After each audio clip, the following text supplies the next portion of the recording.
ऐसे मन दरोगा जी हमके गोली मारती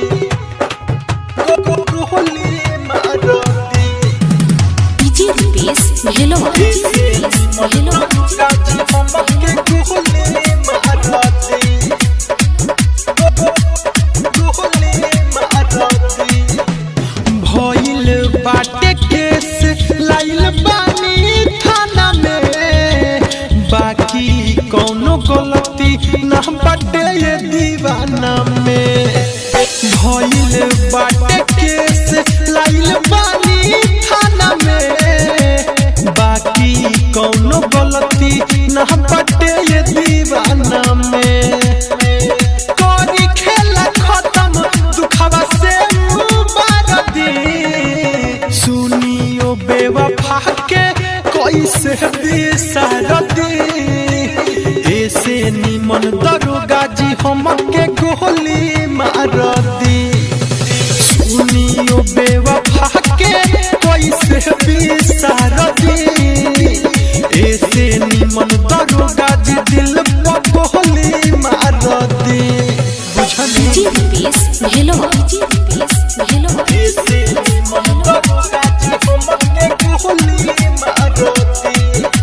गोली मारदी ऐसे निमन दरोगा जी हमके गोली मारदी mix by Aditya recording studio Gopalganj. पागल दीवाना दिलवा ओकरे पयाइल मरला सखो कर सारा सपना बिखराइल ए जे सुनी ना पागल दीवाना दिलवा ओकरे पयाइल मरला सखो कर सारा सपना बिखराइल दोषी मन के हमके जानी रउआ झाड़ दी सुनियो बेवफा के कैसे बिसरदी ऐसे निमन दरोगा जी हमके गोली मारदी सुनियो बेवफा के कैसे बिसरदी ऐसे निमन दरोगा जी दिल पर गोली मारदी ऐसे निमन दरोगा जी हमके गोली मारदी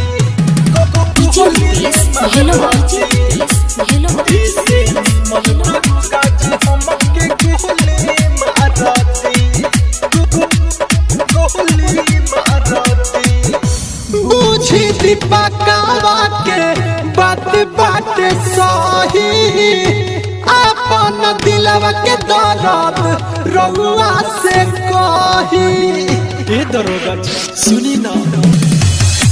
बुझी दीपकावा के बात बात सही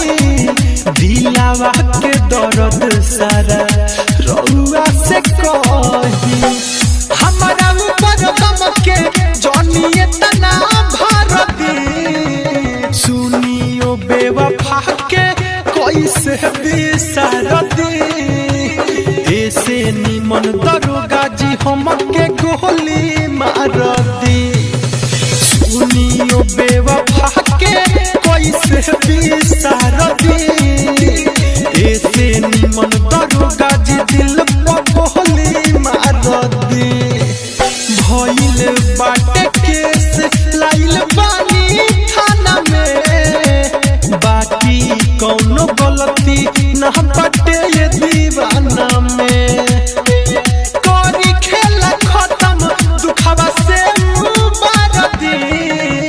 सुनियो बेवफा के कैसे बिसरदी